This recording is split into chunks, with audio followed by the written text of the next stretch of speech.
All praises, all praises, all praises to the heavenly, holy, almighty creator of infinity, eternity, the universe, and all there is.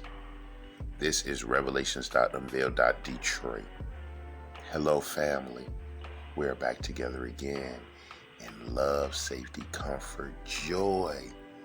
We are here again to sit at the knee of wisdom so that we can continue our excursion on the extension, the expounding, the expansion, the escalation, and elevation of ourselves into the paths of eternity. All praises. And to the 12 tribes of the house of Jacob, scattered into the four corners of the earth, wherever you may sojourn, my continuous petitions and prayer for your care, safety, peace, harmony, solace, and serenity, as well as my brothers and sisters of the world.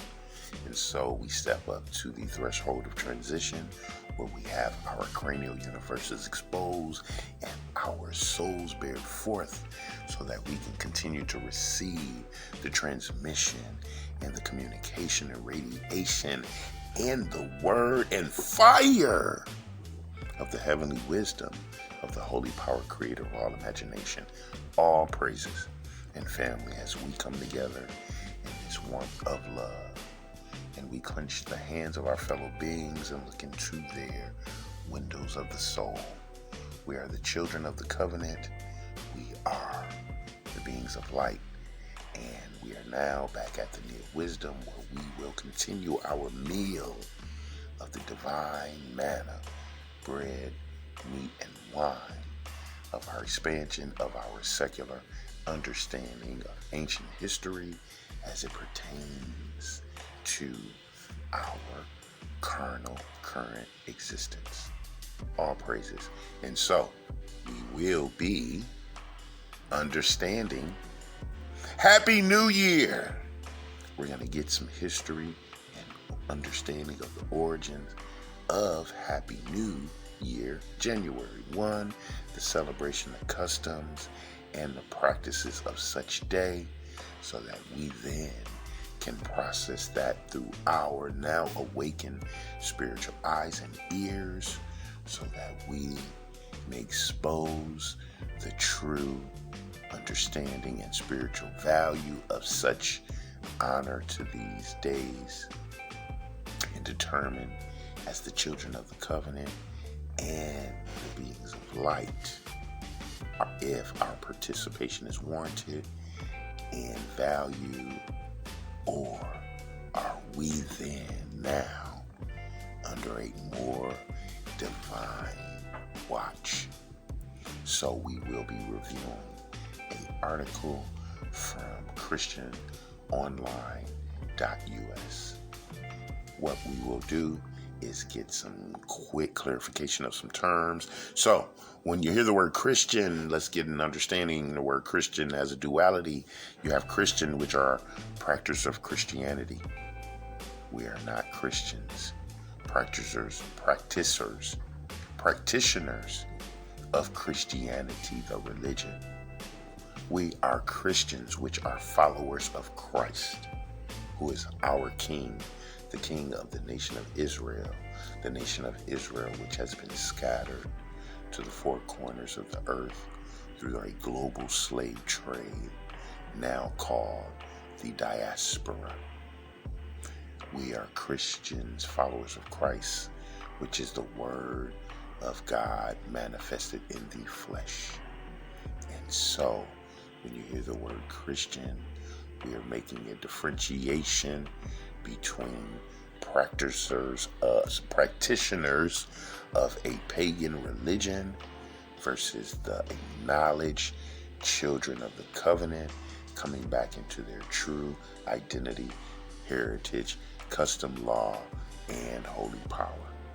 And we shall begin with our immersion into the depths of ancient history.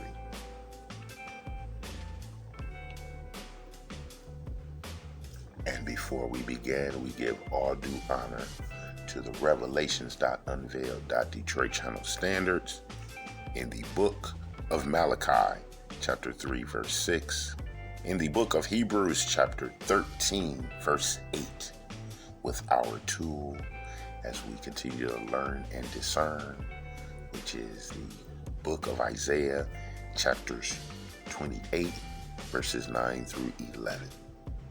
All praises. And we begin.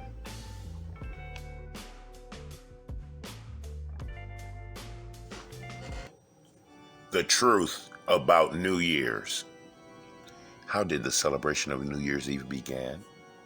Why is the beginning of a year placed in the middle of a dead winter?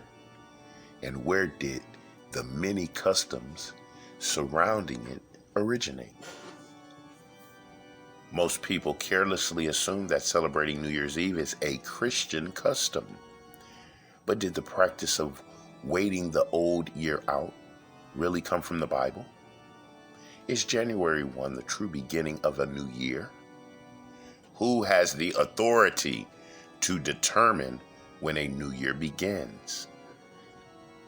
New Year's is one of the oldest and most universal of all pagan traditions.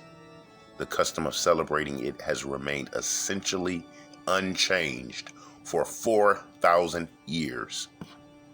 There is scarcely a people, ancient or modern, savage or civilized, which has not observed New Year's in one form or another. Yet no other festival has been celebrated on so many different dates or in so many seemingly different ways.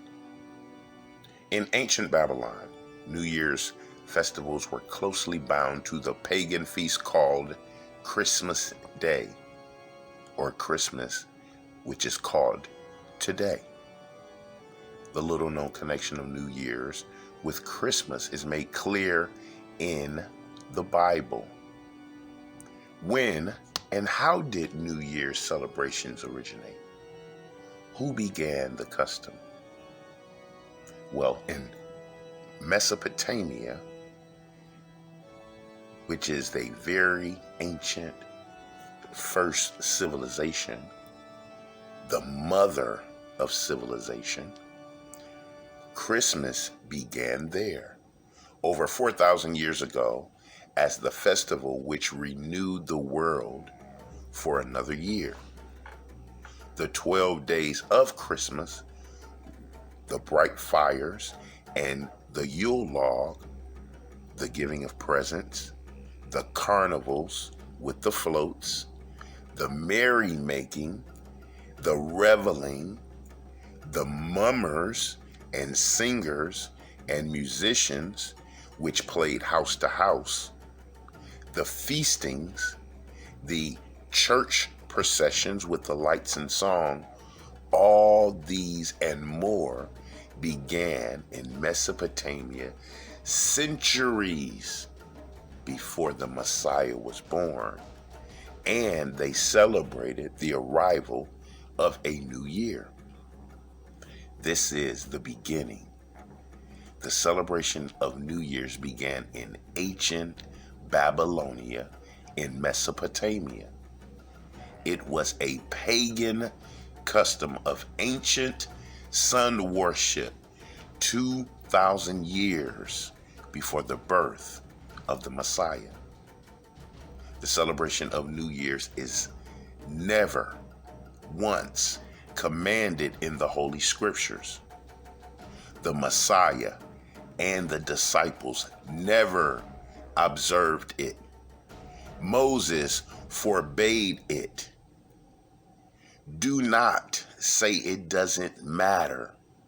It matters to the Holy Creator whether we adopt the customs of the heathen. The Holy Scriptures indicates and commands, learn not the way of the heathen, which is Jeremiah chapter 10, verse 2. The New Year's festivities that had originated in Babylon found their way to Greece and finally to Rome. The Romans called it Saturnalia in honor of Saturn. Among them, it was extremely popular, a time of revelings, drinking, bouts, orgies, finally ending in human sacrifice. The first day of Saturnalia shifted during the lifetime of Rome. It began around the middle of December and continued until January 1st. In its midst was December 25th, the day, as the Romans calculated, when the sun was at its lowest ebb. It was Julius Caesar, emperor of pagan Rome, who instituted the New Year's festival on January 1st. In 46 BC, Caesar adopted the Julian calendar. He transferred to the 1st of January all the licentiousness customs surrounding the Roman Saturnalia. But how did such a thoroughly wicked pagan day ever insinuate itself into our modern Christian calendar? About 375 AD. This is the period Emperor Constantine imposed Christianity on the Roman world. There were many immigrants into the ranks of the Christians by this time. The church fathers discovered to their alarm that they were also facing an invasion of pagan customs. The habit of Saturnalia was too strong to be left behind. At first, the church forbade it, but eventually it was in vain. Rather than resist the influence of pagan customs, the Catholic Church compromised. The church finally succeeded in taking the merriment, the greenery, the lights, and the gifts from Saturn and giving them to the babe of Bethlehem. And Saturnalia remained. Today's Christian church, the practicers of Christianity, the religion, rather than present a gift to the Messiah on the day they falsely assumed to be his birthday, the world is busily trading presents among themselves. The Messiah has been not only forgotten, but it is not so much as toasted amidst the partying of New Year's Eve.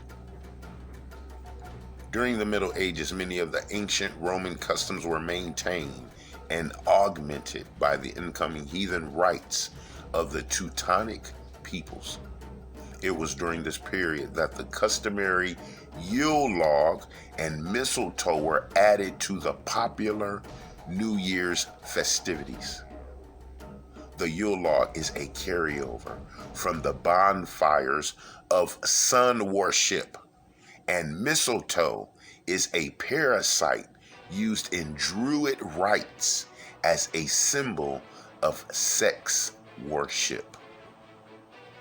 As Teutonic customs were adopted and added, the date of New Year's celebrations was temporarily changed to March 25 to coincide with the Germanic spring rites of fertility.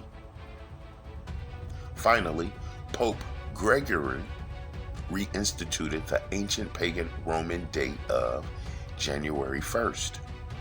He imposed it on the whole Western world in 1582 when his Gregorian calendar reforms were accepted.